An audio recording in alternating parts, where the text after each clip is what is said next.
같이 신앙 고백하시겠습니다. 전능하사 천지를 만드신 하나님 아버지를 내가 믿사오며 그의 아들 우리 주 예수 그리스도를 믿사오며 이는 성령으로 잉태하사 동정녀 마리아에게 나시고 본저 빌라도에게 고난을 받으사 십자가에 못 박혀 죽으시고 장사한 지 4일 만에 죽은 자 가운데서 다시 살아나시며 우리로서 전능하신 하나님 우편에 앉아 계시다가 저리로서 산 자와 죽은 자를 심판하러 오시리라. 성령을 믿사오며 거룩한 공회와 성도가 서로 교통하는 것과 죄를 사하시는 것과 몸이 다해 사는 것과 영원히 사는 것을 믿사옵나이다. 아멘. 함께 찬양하겠습니다. 주 예수 보라고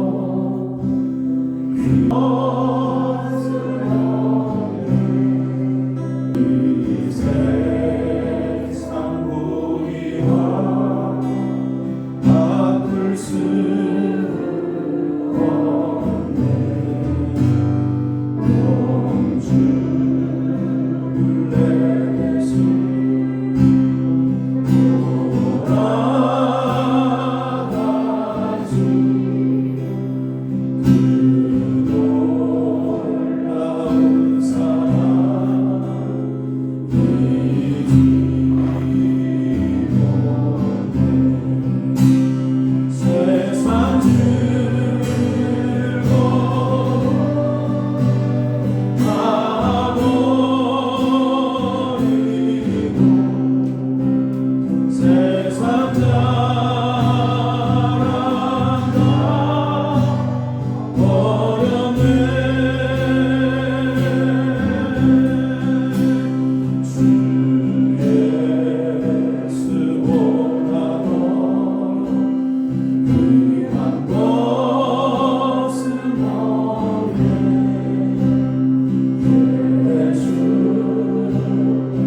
그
하나님 감사드립니다. 하나님의 크신 구원을 우리에게 허락하시고 하나님과 동행하게 하시고 천국 생활을 할 수 있도록 은혜롭게 하여 주심을 감사드립니다. 주인님, 우리들이 있는 이 땅에 어린 양을 모시고 그 땅에 오셨지만 그 민족이 우리 인간이 십자가에 달리고 또 피를 흘리게 하고 그 피를 우리와 우리 자손에게 돌리라고 그들이 고함치며 십자가에 예수를 달리신 것을 우리가 역사를 통해서 알고 또 우리의 안에 계신 성령님을 통해서 주님 증거해 주심을 믿고 감사드립니다. 주님, 정죄가 그들에게 있었지만 우리에게는 결코 정죄함이 없고 하나님이 예수 그리스도를 믿는 믿음으로 인하여서 우리가 의롭다 하시고 하나님의 자녀 삼아 주심을 믿고 감사드립니다. 주님, 성령님의 충만하신 은혜가 주님 이 자리에 함께하여 주시고 주님, 우리가 일찍 믿고 또 믿음이 큰 사람도 있고 적은 사람도 있지만 지체가 온전하게 성장하는 예수 그리스도로 주님 분량에 이르기까지 모두가 하나님 구원이 이루어지게 하시고 하나님 아는데 또 우리의 삶에 하나님의 영광이 드러나는데 똑같이 하나님의 영광 드러낼 수 있도록 축복하여 주시옵소서. 주님, 우리에게 하나님 안에 생명이 있게 하시고 또 예수 그리스도 안에 생명이 있고 또 우리 안에 그 생명을 우리 안에 주심을 믿고 감사드립니다. 어제는 다자이를 통해서 예수 그리스도의 생명을 우리가 증거했습니다. 주님, 우리가 뿌리고 또 물을 주는 것은 우리지만 그것을 자라게 하신 것은 하나님이시다라고 말씀하여 주셨사오니 그 구원이 하나님의 역사로 이루어지기를 간절히 소원하고 원합니다. 또 처음부터 끝까지 잘 마무리될 수 있도록 은혜로 함께 해주심을 감사드리며 정말 하나님의 은혜가 아니었음을 정말 우리가 할 수 없음을 고백드리며 그 크신 일을 하신 것을 감사드립니다.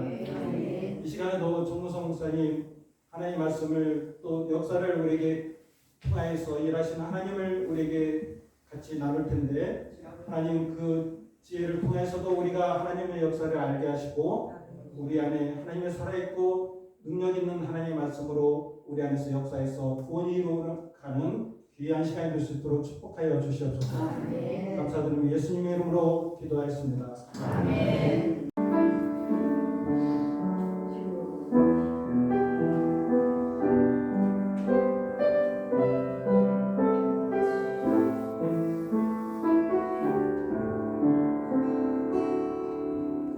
고달픈 삶의 은혜로 무뎌지고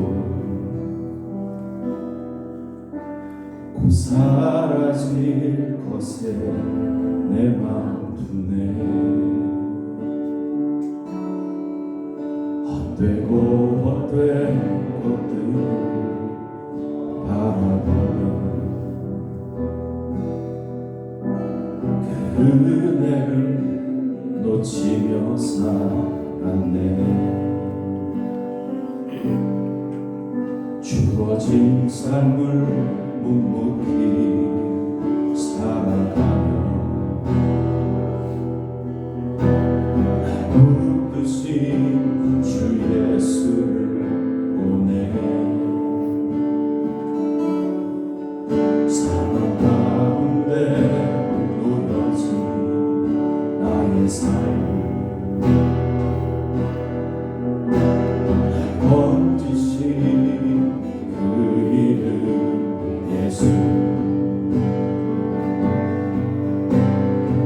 나의 한숨을 바꾸셨네. 주를 향한 노래로 소망의 노래로 나의 눈물을 거두신 주 예수 이름만에 살게 하소서. 고달픈 삶의 은혜로 무뎌지고 사라질 것에 헛된 것들을 바라보며 기쁘고 헛된 것들을 바라보며 그 은혜를 놓치며 살았네. 그 은혜를 놓치며 살았네. 주어진 삶을 묵묵히 살아가며 묻듯이 주 예수를 보내 사랑 가운데 보여진 나의 삶 던지신 우리의 한숨을 소망으로 바꿔주십니다. 나의 한숨을 바꾸셨네. 주를 향한 노래로 소망의 노래로 나의 눈물을 거두신 주 예수 이름만 살게 하소서. 나의 한숨을 바꾸셨네. 나의 한숨을 바꾸셨네. 주를 향한 노래로 소망의 노래로 나의 눈물을 거두신 주 예수 이름만 살게 하소서. 한 번 더 고백합니다. 나의 한숨을 바꾸셨네. 나의 한숨을 바꾸셨네. 주를 향한 노래로 소망의 노래로 나의 눈물을 거두신 주 예수 이름만 살게 하소서.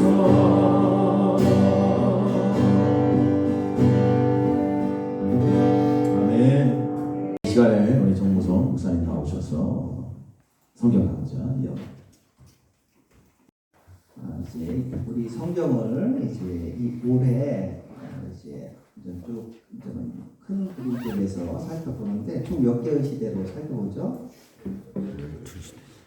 여기 보시면서 총 몇 개의 시대로?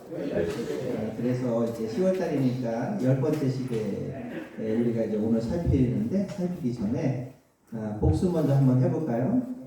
자, 여러분 첫 번째 시대가 뭐죠? 두 번째는, 세 번째는, 네 번째는, 다섯 번째는, 여섯 번째는, 일곱 번째는, 여덟 번째는, 그리고 지난주 9월달 아홉 번째는 포로 귀한 시대. 여러분 기억나세요? 이렇게 배웠던 거.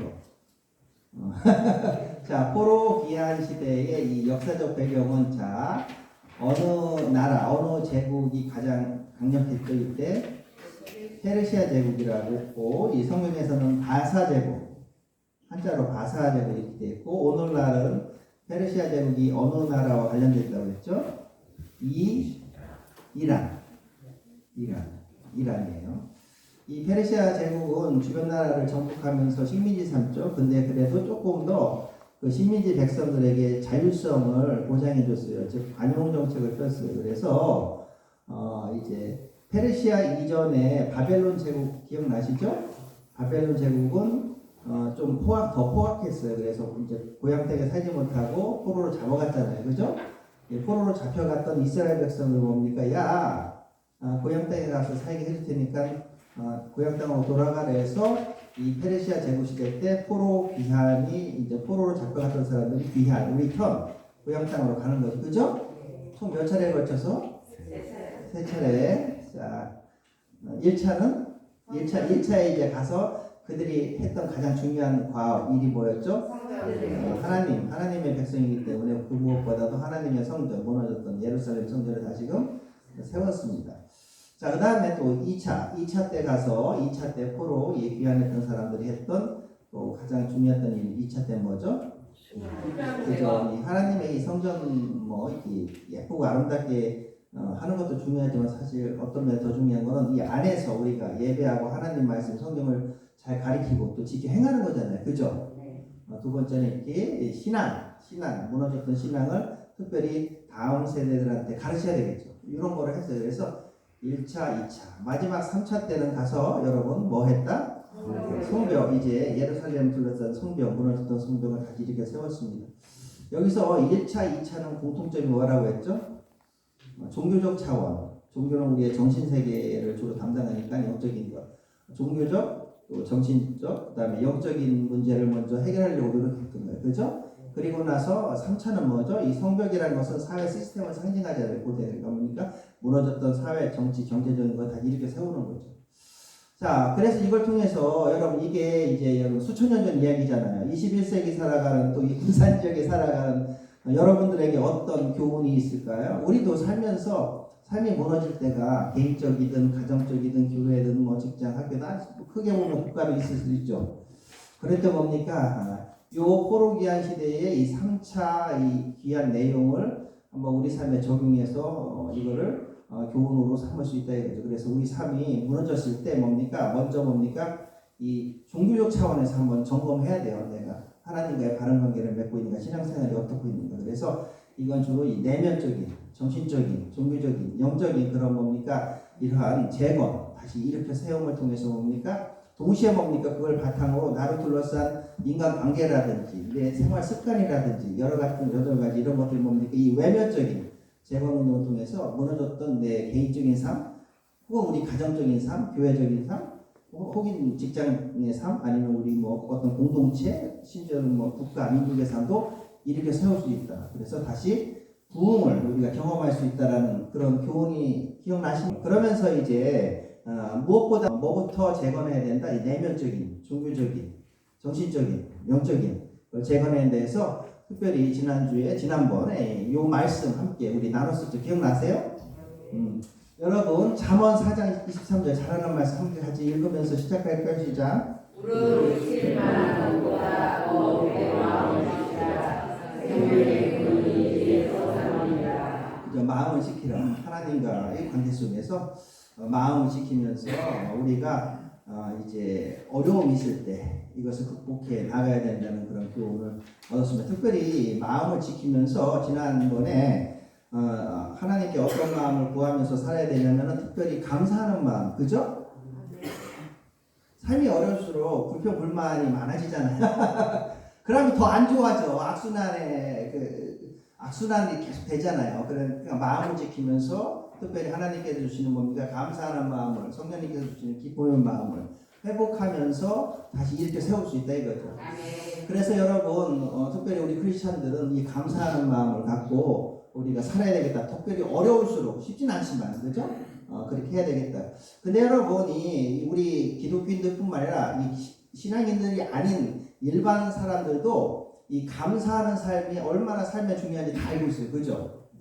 우리 뭐 이건 종교 차원이 아니라 그냥 일반적으로도 상식적으로 알고 있어요. 여러분 감사일기를 써서 한번 이거 감사일기를 써서 이걸 한번 임상실험을 해봤대. 이거는 우리 기독교가 아니니까 일반 병원에서 임상실험을 한 거예요. 그죠? 여러분 우울증이 내가 있어.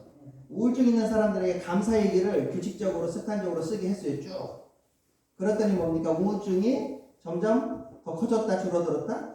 아니 당연히 줄어들겠죠. 줄어들었대요. 임상실험 결과. 그리고 뭡니까? 반대로 나에 대한 행복감이 더 어떻게 됐다? 시간이 지나갈수록 증가됐다 이거죠.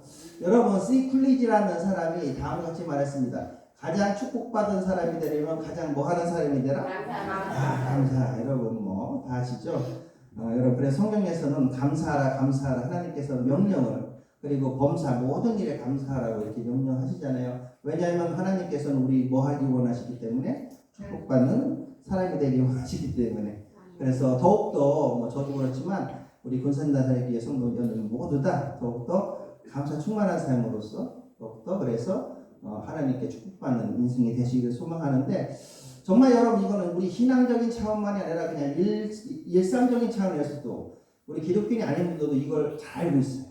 내가 축복받기 위해서는 어떻게 살아야 되겠다? 감사하는 삶. 여러분 이분이 누구냐면은 저는 여러분 지금 우리나라가 경제가 많이 발전해서 또 세계적인 그룹 기업들이 많죠.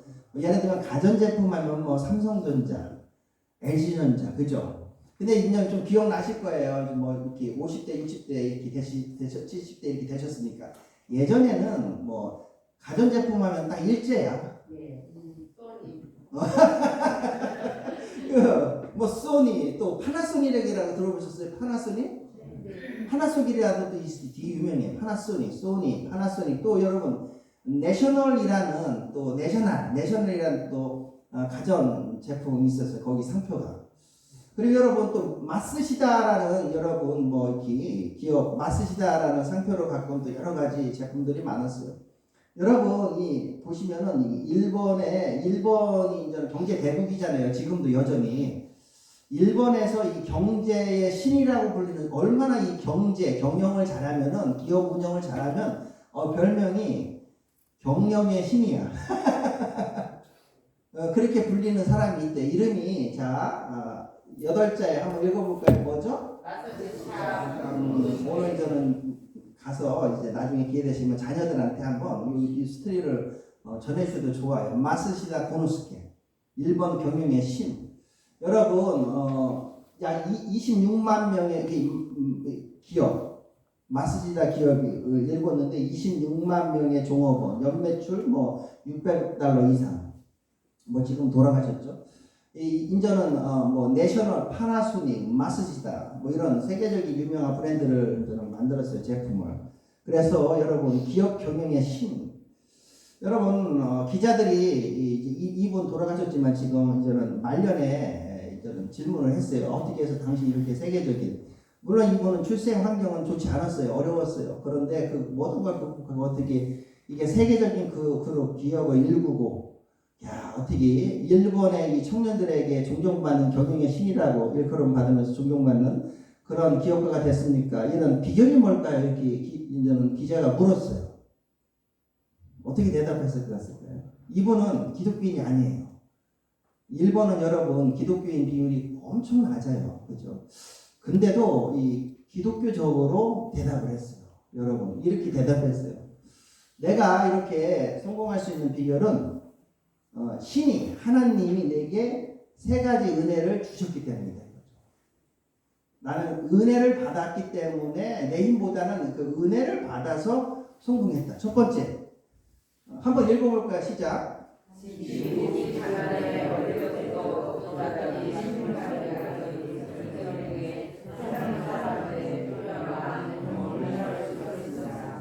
제대로 집이 가난해서 정규 교육을 못 받았어요. 그러면 대부분 그러잖아. 그냥 삐뚤어질 확률이 높잖아. 부모에 대한 원망, 뭐 세상에. 근데 이분은 뭡니까? 오히려 그걸 감사해야 돼요. 평생. 내가 비록 부모님이 어려워서 정규교육을 제대로 못 받지만 그래서 어렸을 때부터 사회생활 했잖아요. 그래서 학교에서 배울 수 없는 것을 뭡니까? 사회에서 어렸을 때부터 배웠다 이거죠. 그 지식과 경험이 밑바탕됐다 이거죠. 가난하게 태어나서 나는 감사하다 이랬대요. 이게 생각이 틀리죠. 하셔. 두 번째는 또 두 번째 은혜를 입었대요. 신으로부터. 자, 한번 읽어볼까요, 시작? 태어났을 때부터 몹시 몸이 약해 항상 운동에 힘써 때문에 건강을 유지할 수 있었습니다. 엄청 장수했어요, 이분. 장수했어요. 암만 여러분 성공에 뭐해 그 몸 앞에서 일찍 돌아가시면 또 그렇잖아, 그지? 엄청 장수했어요. 근데 그 비결이 뭡니까? 오히려 어렸을 때 몸이 허약하게 태어났대요. 그래서 이 건강을 이게 좀 관리하기 위해서 어렸을 때 규칙적인 생활하고 그리고 이제 소식하고 그러면서 뭡니까? 이거 운동을 계속했더니 오히려 장수했어. 그래서 뭡니까? 두 번째 감사가 뭐예요? 몸이 약하게 태어난 게 감사. 마지막 세 번째. 자, 마지막 세 번째 시작. 나는 수감을 원하기 때문에 내 나를 다에 쌓여 있고 첫 번째랑 뭐 비슷한 건데 배움이 짧아요. 그렇기 때문에 항상 겸손했다 이거죠. 겸손한 사람 뭡니까? 만나는 모든 사람들부터 뭡니까? 배우려고 하잖아요. 그게 뭡니까? 밑바탕이 됐다 여러분. 이 겸손함 그리고 모든 만남으로부터 배우려고 했더니 뭡니까? 이 사람이 이제 사회생활하면서 만났던 모든 사람이 이분을 좋아하지. 여러분 겸손한 사람이 좋아요? 교만한 사람이 좋아요? 아 겸손한 사람이 좋지. 아 교만한 사람 그리고 여러분 주변에 누가 있어 그러면 겸손한 사람 도와주고 싶어요? 교만한 사람 도와주고 싶어요? 아유 그랬다 뭡니까? 이게 계속 입복이 생기는 거예요. 그래서 여러분 이렇게 기독교인이 아닌 분들도 이 감사의 비결, 감사하는 삶이 축복으로 이끈다를 알고 있는 것 같아요. 그죠? 근데 여러분 하물며 우리 크리스찬들은 뭐 그죠? 그래서 우리들은 뭐 저도 마찬가지예요. 더 감사하는 삶을 살아야 되겠다. 이게 이제 지난 9번째 시대 무슨 시대? 포로기 시대인데 특별히 이제 저희들이 복습하면서 그죠? 다시 한번. 자 이제 10번째 시대입니다. 자 10번째 시대는 자 그 시대 제목이 뭐예요? 중간 시대예요. 이건 뭐 중간이란 말은 뭐 말 그대로 중간에 딱 떠오르시죠. 성경이 크게 두 개로 나뉘자면 뭐와 뭐? 구약과 시대구나. 그 중간이구나 이 얘기예요. 중간 시대. 자 그래서 세 가지 살펴보겠습니다. 중간 시대가 의미, 그 다음에 중간 시대의 그 배경, 그 다음에 교훈 이렇게 살펴보는데 자 성경이 총 몇 권? 자 구구단 구약이 몇 권? 3, 9, 27 구약이 60문. 자 여러분 지난번까지 우리가 성경 12시대 중에 9번째 했죠? 포로 귀한 시대. 사실은 지난달에 우리는 구약을 끝낸 거예요. 여러분 자 한번 성경 66권 우리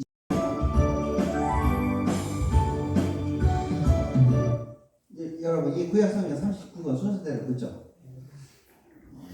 참조하세요. 이게 이제는 뭐 제가 학교에서 이런 거 이제 할 때는 이제 이런 게 시험에 내겠죠. 신학생들 이런 거 외워야 되잖아요, 그죠? 근데 한번 참조하세요. 그래서 자 창조 시대와 관련된 거는 창세기 1장부터 11장이에요. 그 다음에 족장 시대는 창세기 12장부터 50장까지고 여러분 구약 성경에서 이제 시가서 그 찬양의 이 가사처럼 이렇게 쓰여진 거 시가서라고 그래. 총 5권이 있어요. 그 중에 욥기 있잖아요. 욥기라고 아시죠? 그게 족장 시대예요. 이 쓰여진 시대적 배경 되게 오래전에 쓰여졌어요. 그 다음에 세 번째 출애굽 광야 시대는 말 그대로 이 출애굽기, 그 다음에 레위기, 민수기, 신명기 이렇게 4권. 그죠? 오케이. 자, 그 다음에 네 번째 전국 시대는 뭐? 이건 좀 쉽죠. 여호수아 전국 시대. 5번째 사사 시대는 또 쉽죠. 뭐죠? 말 그대로 사사기랑 또 룻기도 사사기 시대의 이야기예요. 사사 시대, 룻기. 통일왕국 시대는 뭐 저기 다윗과 솔로몬이 생각나잖아요. 그죠? 그러나 다윗과 솔로몬 기록이 있는 거예요. 그죠? 그러니까 사무엘 상하, 그 다음에 역대상, 그 다음에 시가서, 뭐 시편, 잠언도 다 저기 다윗과 솔로몬이 썼잖아요. 그죠? 그러니까 시가서 나머지 4권이 요 시대예요. 통일왕국 시대. 분열왕국 시대는 뭐 그 이후죠. 그래서 열왕기 상하, 또 역대하, 선지서가 예언서가 여러분 예언서가 이제 15권이 있어요. 근데 분량이 많은 거를 대예언서 뭐 이사야서 같은 거 그죠? 이건 분량이 많았어요. 대예언서는 뭐 위대하다 이런 뜻이 아니고 분량이 많아서 그래요. 그 분량이 작은 거 12개를 소선지서고 소예언서라고 해요. 그래서 분열왕국 시대에서 이제는 대선지서, 대예언서 3권, 그 다음에 소선지서, 소예언서 9권은 분열왕국 시대와 관련되고, 포로 시대는 이제 대선지서 2권, 다니엘, 에스겔. 그 다음에 마지막 우리가 지난번 배운 포로 귀한 시대는 자 에스라, 느헤미야, 에스더. 에스라, 느헤미야, 에스더. 그 다음에 그 성경 39권 중에 이 선지서 중에 제일 마지막에 있는 3권 학개스가라 말라기 이렇게 되는 거예요. 학개스가라 말라기 보면 내용이 무너진 성전을 재건하라 막 이 얘기잖아요. 그러니까 그 시대예요. 이렇게 해서 우리는 이제 성경을 사실 39권을 이렇게 시대로 해서 살펴본 거예요. 끝났고. 자, 여러분 이제 그러면 구약이 끝났으면 뭐로 넘어가야 돼요? 근데 여러분 구약의 마지막 책이 뭐죠? 말라기서. 말라기는 그 선지자, 예언자. 오늘날 치면 그냥 목사님이라고 하면 되죠. 하여튼 이름이잖아. 말라기서. 여러분 그리고 이제 신약으로 사실 넘어가는데 신약의 첫 번째 책 이름이 뭐죠? 예수님 제자 누구? 마태가 쓴 마태복음인데 근데 여러분 구약의 마지막 책인 말라기서와 신약 성경의 첫 번째 책인 마태복음은 바로 이어서 쓰여진 게 아니라 그 시간적 공백이 총 몇 년인데요? 이거 400년이에요. 이 400년 동안 뭡니까? 성경이 안 쓰여진 거예요. 구약 마지막 성경이 말라기서 쓰여진 다음에 뭡니까? 기록이 쫙 없다가 짜잔 하고 뭡니까? 예수님에 관한 신약 성경이 쓰여지기 시작한 거예요. 요 중간 구약과 신약의 요 성경이 기록되지 않았던 요 시대를 뭐라고 하는 거예요? 우리는 중간 시대고 여러분 약 몇 년의 시간적 공백이 있다? 400년이에요. 그리고 성경이 쓰여지지 않았기 때문에 문자로 쓰여지지 않았기 때문에 침묵 시대라고도 불리는 거예요. 요게 이제 중간 시대. 오늘 우리가 살펴보는 자 배경. 자 여러분 성경의 12시대랑 한번 여러분 가장 강대국 오늘날 21세기의 최강대국은 뭐 미국이잖아요. 이렇게 딱 떠오르잖아. 슈퍼파워 이런 식으로 여러분 분열왕국 시대에 성경의 12시대 중에 분열왕국 시대의 슈퍼파워 최강대국은 어디였다? 아수르 제국 하여튼 일반 역사적인 아시리아. 자 그 다음에 분열왕국 시대에 이어서 포로 시대의 최강대국은 어디다? 오늘날 이라크와 관련된 바벨론 혹은 바벨로니아 제국. 자 지난번 배웠던 포로 귀환 시대의 최강대국은 어디였다? 이란과 관련된 바사 또는 페르시아 제국. 자 오늘 우리가 배우는 이 중간 시대 그리고 다음에 배우는 이 신약과 관련된 시대 중간 시대부터 이 중간 시대 오늘 우리가 배우는 중간 시대의 최강대국은 여러분 어느 제국이다? 그리스 제국. 다시 한번 무슨 제국? 그리스 제국이에요. 그리스 제국을 여러분 또 헬라 제국이라고 불러요. 헬라 그리스 제국 알았죠? 자 오늘 우리가 배우는 중간 시대의 당시에 이 구약 성경 마지막 책이 뭐라고 했죠? 말라기 신약 첫 번째 책이 뭐라고 했죠? 마태복음 공백이 몇 년이라고 했죠? 400년. 요 400년씩 때 세계를 호령했던 국가가 어디야? 제국이 어디야? 그리스 제국이에요. 그리스 제국 여러분. 자 그걸 먼저 역사적 배경을 여러분. 자 한번 지도 보시면서 순서대로 한번 여러분 제국 영원한 제국은 있다 없다? 없어요. 그러니까 시대에 따라서 여러분 강대국은 점점 변화돼요. 여러분 그죠? 여러분 그래서 첫 번째 강대국이 어디였다? 아수르. 오늘날 이라크 북쪽이에요. 이라크 북쪽. 그 다음에 두 번째는 어디다? 이라크 남쪽. 바벨론. 세 번째는 어느 제국이었다? 페르시아 바사. 이란이에요. 이라크 옆에 이란. 자, 여러분 1, 2, 3은 다 여러분 중동과 관련되잖아. 이제 뭡니까? 네 번째부터는 유럽으로 힘센 나라가 이제 유럽에서 생겨나기 시작하는 거 알았죠? 그잖아. 네 번째는 어느 나라? 오늘 배우는 그리스 제국이야. 그리스. 여러분 뭐 그 그리스 하면 뭐가 떠올라요? 뭐 올림픽 같은 게 떠오르잖아. 뭐 올림픽 여기서 시작했다고. 그리스 제국. 그리고 그리스 제국 옆에 어느 나라가 있어요? 이탈리아. 여러분이 구도 모양 같이 생긴 나라 있잖아. 그죠? 이탈리아 수도가 로마잖아요. 그래서 이제 그리스 제국 다음에는 이제는 로마 제국. 이렇게 뭡니까? 강대국이 변화되는 거예요. 그래서 오늘 중간 시대는 무슨 제국이 가장 강했다? 그리스 제국. 그리고 이제는 다음 달에 이제는 마지막 11월, 12월 신약과 관련된 신약 성경에 관련된 시대 두 개 배우죠. 그때는 뭡니까? 로마 제국이 최강대국이 있어요. 무슨 말이죠?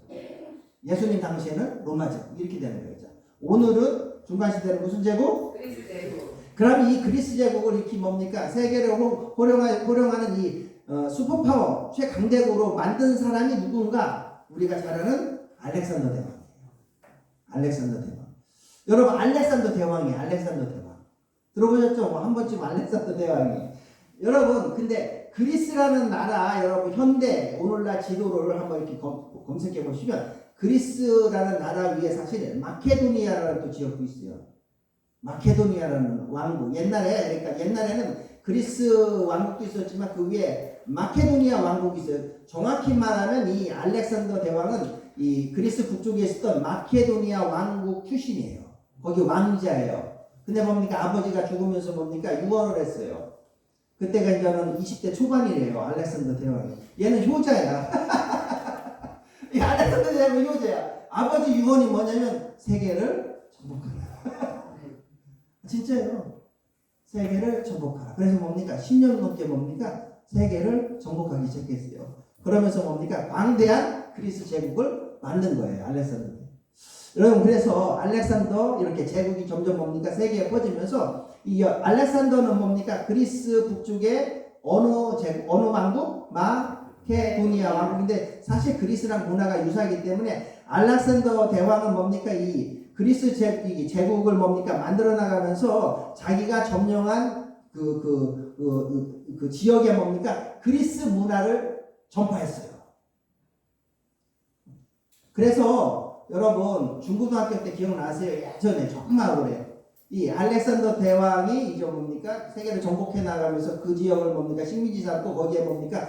그리스 문화를 전파하잖아. 그러면 그 지역에 있던 고유한 문화가 있을 거 아니야. 그럼 그 고유한 문화랑 그리스 문화가 뭡니까? 서로 융합이 되잖아. 쉽게 말해서 짬짜면처럼 합쳐질 수가 있잖아. 그죠? 이걸 뭐라고 불러? 헬레니즘이라고 불러. 헬레니즘. 하여튼간 뭐 그렇대요. 자, 알렉산더 대왕 여러분 세계로 훌륭했던 황제니까 이 사람의 이 알렉산더 대왕은 어떤 면에서는 좀 불쌍해요. 왜? 아버지 유언에 따라서 세계 정복. 여러분 그때 20대 초반이에요. 무려 10년 동안 그냥 전쟁만 해요. 근데 얼마나 이 전쟁을 잘하냐면 아까 우리가 마스다 고노스케 일본 뭐 기업인 뭐 별명이 뭐라고 했죠? 경영의 신. 이 알렉산더 대왕은 뭐 역사학자들이 어떤 역사들은 전쟁의 신이라고 해요. 왜? 전쟁에서 한 번도 진 적이 있다 없다? 없어요. 아 근데 왜 알렉산더 대왕 지금 이 그리스 제국 없어졌잖아. 왜 그랬죠? 전쟁에서 져서 죽은 게 아니라 병 걸려서 갑자기 죽어서 그래요. 그래서 여러분이 갑자기 근데 죽은 게 30대 초반이야. 그것도 잘못돼. 아주 30대 초반에 급사예요. 만약에 역사들이 만약에 알렉산더 대왕이 병에 걸려서 갑자기 죽지 않았으면 세계 역사가 달라질 수도 있었는데 왜냐하면 전쟁에 진 적이 없어요. 그래서 페르시아 제국을 점령했죠. 그 다음 목표는 인도예요. 인도 점령이에요. 만약 인도를 점령해서 그 다음 목표 어딜까요? 뭐 중국이겠죠. 그 다음 뭡니까? 우리나라 쪽으로 놓을 수 있겠죠. 근데 뭡니까? 인도 점령하러 가다가 뭡니까? 열병 걸려서 갑자기 죽을 때 나이가 30대 초반이에요. 여러분 갑자기 30대 초반에 죽었으니까 후계자가 정해졌을까 안 정해졌을까? 안 정해진 상태죠. 그러니까 뭡니까? 알렉산더 대왕 밑에 있는 장군들 사이에 뭡니까? 이제 뭡니까? 권력 투쟁이 벌어지겠죠. 그래서 알렉산더 대왕이 일궜던 이 그리스 제국이 뭡니까? 3등분대예요. 그 밑에 있던 장군들이 그 중에 뭡니까? 이제는 권력이 셌던 3명의 장군이 뭡니까? 야, 우리 서로 그냥 이렇게 피 터지게 이게 이 그리스 제국이 전체를 이렇게 차지하기 위해 싸우지 말고 이게 3등분해서 나눠 갖자. 여러분 그렇게 해서 여러분 첫 번째는 안티고노스 장군은 여러분 여기 보시면은 그리스 지역은 안티고노스 장군이 차지해요. 안티고노스 장군이 차지해요. 그리스 지역은. 자 그리고 중동 페르시아 지역 같은 데는 뭡니까? 셀레우코스 장군이 차지해요. 그리고 마지막 이집트 아프리카 지역은 프톨레마이오스 장군이 차지해요. 이렇게 3등분돼요. 자 알렉산더 대왕이 갑자기 죽은다고 그러니까 이렇게 여러분 알렉산더를 알렉산드로스 그리스식으로는 발음이 알렉산드로스예요. 하여튼간 영어식 발음은 알렉산더. 그래서 알렉산더 제국이 뭡니까? 이렇게 알렉산더 대왕이 갑자기 죽은 다음에 몇 등분 된다 이렇게? 3등분. 그 밑에 있는 장군들이 땅 따먹게 해버리는 거야 쉽게 말해서. 자 여러분 그래서 이집트 아프리카 지역은 누가 차지한다? 프톨레마이오스 장군이 차지하고 걔가 죽었어. 그러면 자기 자식한테 계속 이 왕위를 넘겨줘. 그래서 우리 조선시대에 이시조선 왕조 하잖아. 그것처럼 프톨레마이오스 왕조가 되는 거예요. 그 다음에 두 번째 여러분 그리스 지역 유럽의 마케도니아 그리스 지역은 어느 장군이 차지해요? 안티고노스. 그리고 얘도 또 죽잖아. 그러면 뭡니까? 죽은 다음에 지 자식한테 물려줘서 안티고노스 왕조가 돼요. 그 다음에 마지막에 여러분 중동 지역, 중동, 여러분 아시아, 시리아, 서아시아, 페르시아 이쪽 지역은 뭡니까? 어느 장군이 차지해요? 셀레코스 장군이 차지하고 얘도 죽은 다음에 지샤시한테 물러줘. 그래서 셀레코스 왕조가 여러분 그러니까 알렉산더는 여러분 불쌍해. 왜? 알렉산더 자식들이 차지한 게 아니냐. 이 제국을 갑자기 죽은 다음에 그 밑에 있는 이 세 명의 장군만 수집하신 거야. 야, 지네들은 3등분 한 다음에 각각 뭡니까? 지네 자식들한테 계속 이렇게 물려주면서 알렉산더 왕조라는 거 없어요. 무슨 말이죠? 알렉산더로 끝나버린 거야. 그 다음에 그 밑에 있는 그 장군 3명에 의해서 이렇게 뭡니까?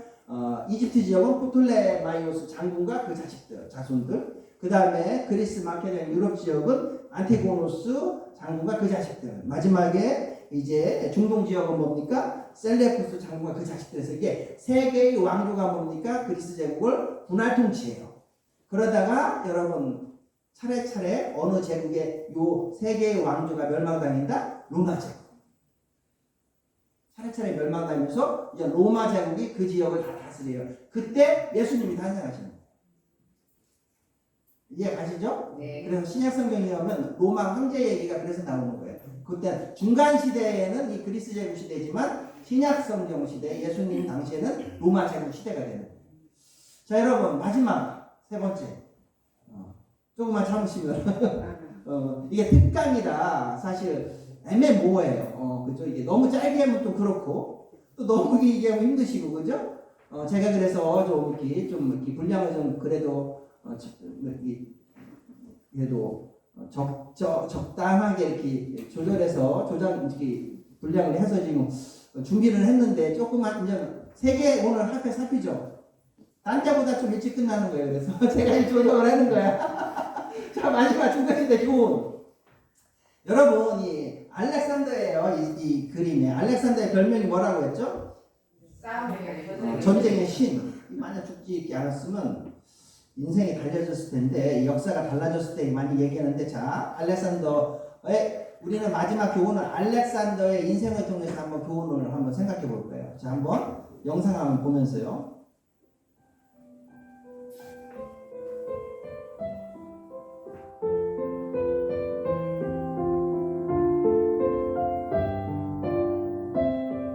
알렉산더의 이유가 이 죽을 때 되니까 그 광활한 알렉산더 대왕이 찾았던 모든 영토 가져갈 수 없는 거예요. 그러니까 공술의 공수고 허무하다 이거죠. 알렉산더 대왕이 33세 열병 걸려서 갑자기 죽게 된 거예요.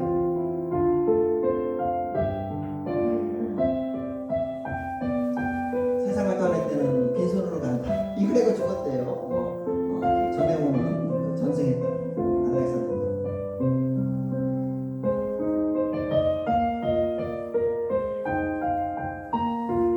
재벌 총수들도 죽을 때는 그 많은 재산 아무것도 못 가져간다 이거죠.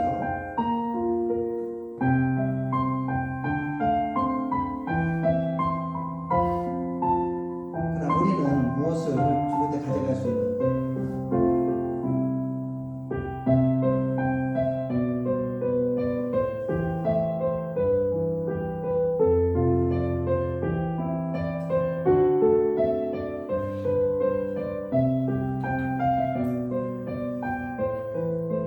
자, 여러분 하여튼간 모든 사람은 죽잖아요. 그죠? 자, 근데 크게 죽으면서 어떤 분들은 아이고 인생 무상하다. 알렉산더가 대표적인 경우예요. 아이고 살아봤답니다. 여러분 그 솔로몬이 전도서에 다음과 같이 말하고 있죠. 한번 헛되다를 몇 번 했어요? 다시 한번 읽어볼까요? 시작.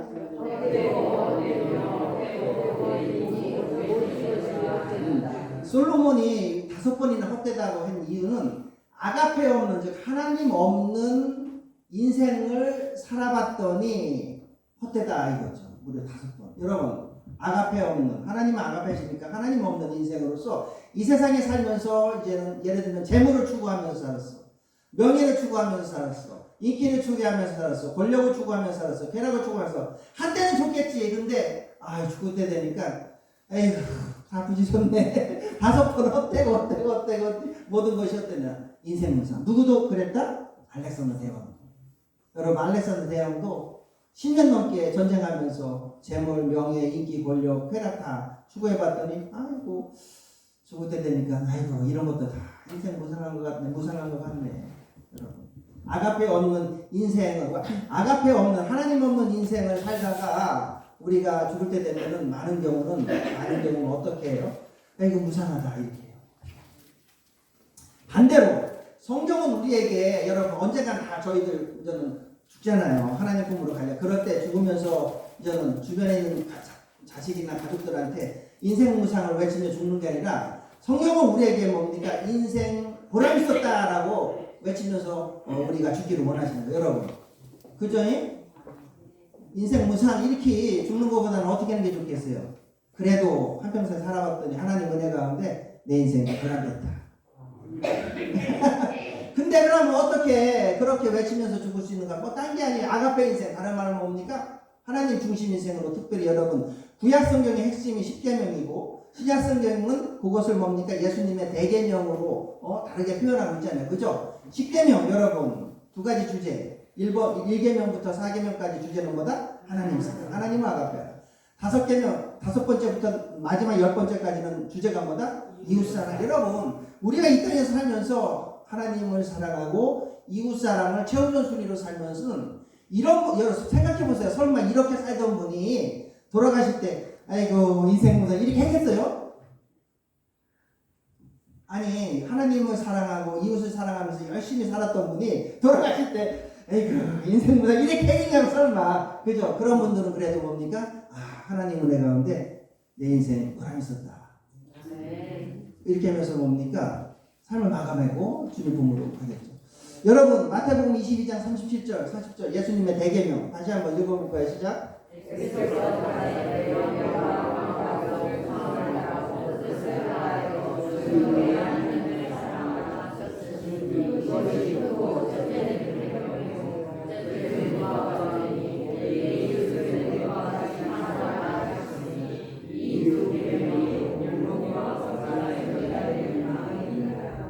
그죠? 여러분 이런 인생을 살 때 하나님께서 우리에게 기쁨을 주시고 그러면서 보람을 느끼면서 우리가 살게 하는 거죠. 여러분 뭐 어제 그 바자회 하셨다며 지역사회를 위해서 이웃사랑 바자회 여러분 그거 이제 하셨잖아요. 아휴 무상 인생 무상 이렇게 기세요. 아니면 좀 힘들지만 그래도 보람이 있으세요. 그거죠 뭐 이게 그러니까 그런 삶을 계속 연속적으로 해나가면 되는 거예요. 그죠? 여러분 인생 아가페 인생을 통해서 정말 우리는 알렉산더처럼 여러분 엉뚱한 걸 막 추구하면서 살다가 무상하다 이렇게 사는 게 아니라 정말 하나님 사랑 이웃 사랑 아가페 인생을 살면서 인생 보람을 충만하게 경험하면서 가야 되겠죠. 정말 그 사례로서 아마 이분 많이 아실 거야. 이분은 이제 우리 이제 저희들 같은 기독교 크리스천들뿐만 아니라 기독교인이 아닌 분들도 가장 존경하는 기독교인 중에 한 분이에요. 의사 선생님이에요. 장기려 선생님이라고 들어보셨어요? 장기려 선생님. 조금씩 내면은 나중에 병 걸렸을 때 저렴하게 암 걸렸든 뭐 걸렸든 치료받을 수 있게 만든 시스템이에요. 청십자 이거를 뭡니까 보고 너무 좋으니까 이걸 국가적으로 시행하기 위해서 만든 게 우리나라 국가의료보험입니다. 이렇게 여러분 이렇게 우리나라 이 전체적인 차원에서 국가적인 차원에서도 여러분 이렇게 선한 영향을 끼쳤던 분이 바로 장기려 선생님. 그리고 또 의사로 활동하면서도 아까 영상 보신 것처럼 뭡니까 가난한 사람들이 있으면 뭡니까 그냥 본인이 막 어떨 때는 막 내주고 그 비용 그리고 또 어떨 때는 아무래도 또 병원이 유지되려면 기본적인 뭐 들어가는 인건비나 뭐 이런 게 있잖아요. 그러니까 직원이나 다른 뭐 간호사 의사 입장에서 그래도 어느 정도 받아야 되잖아. 근데 이제 이분은 너무 마음이 좋아갖고 하나님 사랑을 충만해서 정말 그 의료 진료비를 낼 수 없는 분 같다 하면은 그냥 그 몰래 이렇게 뒷문으로 가게 했대요. 하여간 일평생 뭡니까 하나님 사랑, 그 이웃 사랑을 실천하면서 살았던 분이 바로 장기려 선생님이고 어떻게 이렇게 살 수 있었는가? 예수 그리스도를 믿는 제자였기 때문에 그래요. 이분은 일평생. 예수님의 제자로서 난 살겠다 이래서 뭡니까? 하나님 사랑, 이웃 사랑을 실천하고 그래서 뭡니까? 이분은 뭡니까? 인생 보람 외쳤겠죠. 그죠? 설마 뭐 장교 선생님이 돌아가시면서 에이구 지금까지 했던 거다 무슨 이렇게 안 했겠지. 인생 보람. 그리고 지금도 이분은 돌아가신 후에도 뭡니까? 지금도 이분의 그 삶이 뭡니까? 많은 울림으로 종교가 심지어 기독교인이 아닌 분들에게도 울림으로 다가오면서 지금도 뭡니까? 죽으신 다음에도 선한 영향을 계속 끼치고 계시죠. 여러분 장기려 선생님의 인생의 모토가 이거예요. 인생의 승리는 뭐다? 우리 되게 그러잖아요. 인생의 승리는 내가 경쟁에서 이기는 거다. 예를 들면 고등학생들한테 물어보면 인생의 승리가 뭐냐? 명문대 가는 거예요. 직장인들에게 물어보면 뭐라고 해요? 인생의 승리가 뭐냐? 승진해서 최고 올라가는 거. 되게 그러잖아. 그죠? 근데 장기려 선생님이 뭡니까? 인생의 승리는 뭐다? 사랑이다. 이거. 우리 크리스찬들은 뭐 이렇게 살아야 되겠죠. 그죠? 자, 여러분 그래서 마지막 정리합니다. 창조 인생. 하나님 우리를 창조하셨습니다. 우리들을 이 땅에서 살면서 어떤 목적을 갖고 살게 하는다? 우리를 창조하신 하나님 중심 인생. 하나님 중심 인생은 다른 말로 뭐다? 아가페 인생이다. 이 아가페 인생을 살 때 뭡니까? 나 자신에게도 축복이 되면서 인생 보람을 느끼고 동시에 뭡니까? 주변 사람에게도 내 인생이 뭡니까? 선한 영향력으로 좋은 영향을 끼쳐나가는 거죠. 그죠? 자, 여러분 요한 1서는 빼고 마지막 요한 1서 3장 18절 우리 한번 읽고 마칠까요? 시작.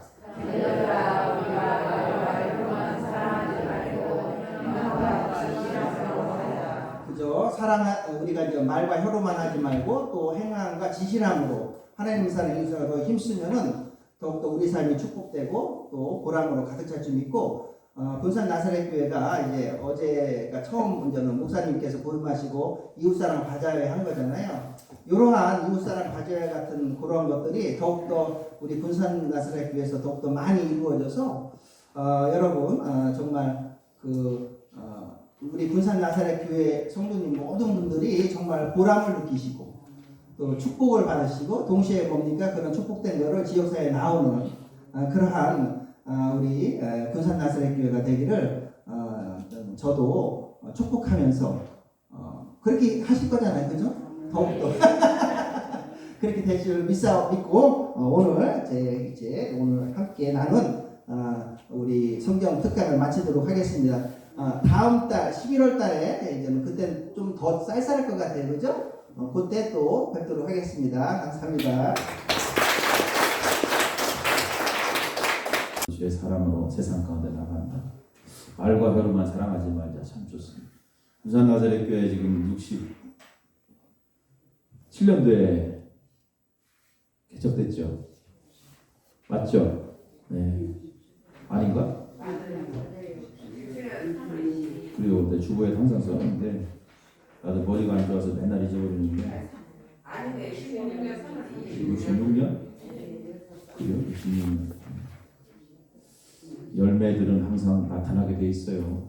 그동안 기도하고 애쓰고 교회를 세워나갔던 여러분들 이제 우리를 통해서 이제 하나님 아름다운 열매 보시기 원하고 또 교회가 또 세상을 향해서 많이 힘드셨어요. 옆 사람 보고 한번 인사해. 어제 많이 힘드셨죠?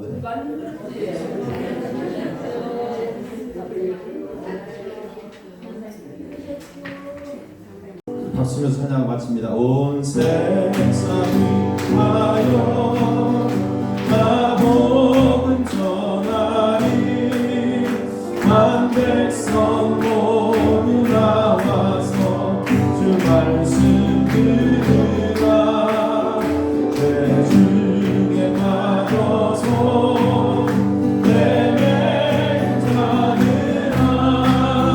주님의 음성 듣고서 너 구원받으라 좋다고 기도해 내 증인 되리라 세상 모든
복음 전하자 먼 곳에 나가서 전하지 못해도 나 어느 곳에 있든지 늘 믿고 있으니 전하고 기도해 내 증인 되리라 세상 모든 사람 다 듣고 그 사랑 알고 아멘. 하나님 감사합니다. 오늘 귀한 날 하나님 앞에 함께 예배드리고 오늘 제 말씀을 통해서 우리가 세상을 어떻게 살아가야 될지 함께 말씀으로 교훈을 받고 돌아갑니다. 가슴속 깊이 새기게 하시고 이 땅 가운데 하나님의 자녀가 아름다운 열매를 맺으며 살아가는 귀한 자녀들 다 되도록 우리를 축복하여 주시옵소서. 이 손 들고 나가지 않고 귀한 예물 드렸사오니 하나님의 물질 받아주시고 믿음대로 드린 손길 위에 세상에 살아갈 때 물질 어렵지 않도록 하나님 풍성하게 채워주시옵소서. 우리 몸이 아픈 자들 위해서 하나님 기도합니다. 주님께서 어루만져 주시고 십자가의 손으로 붙잡아 주시사 아버지들 세상 살아가는데 아프지 않도록 우리 하나님께서 꼭 지켜주시고 인도하여 주시옵소서. 우리 저제 바자회를 통해서 이 교회가 하나님의 귀한 사랑을 실천하고자 첫발을 내딛었습니다. 하나님 앞으로 더 우리가 일을 감당할 수 있도록 하나님께서 더 많은 자들 보내주시고 우리에게 더 힘주셔서 아버지 그리스도의 사랑을 이제 세상 가운데 전할 수 있는, 그래서 우리의 모임이 결코 헛된 모임이 아니라 하나님 보시기에 기뻐하는 이 교회 우리 나사렛 교회가 될 수 있도록 주님 축복하여 주시옵소서. 우리의 수고한 모든 손길 하나님께서 반드시 기억하시고 세상 가운데서 크게 은혜와 사랑으로 붙잡아 주실 줄로 믿습니다. 아버지 믿음을 가지고 더욱더 전진할 수 있는 우리 교회가 되도록 인도하여 주시옵소서. 하나님을 사랑하고 이웃을 사랑하며 그리스도의 사랑을 실천하여 하나님의 귀한 자녀로 세상 가운데서 반드시 승리하겠습니다. 오늘 말씀 붙잡고 돌아가는 저들 머리 위에 예수 그리스도의 은혜와 하나님 아버지의 크신 사랑하심과 성령님의 인도하시고 역사하심이 이제부터 영원토록 함께 하시기를 간절히 축원하옵나이다. 아멘.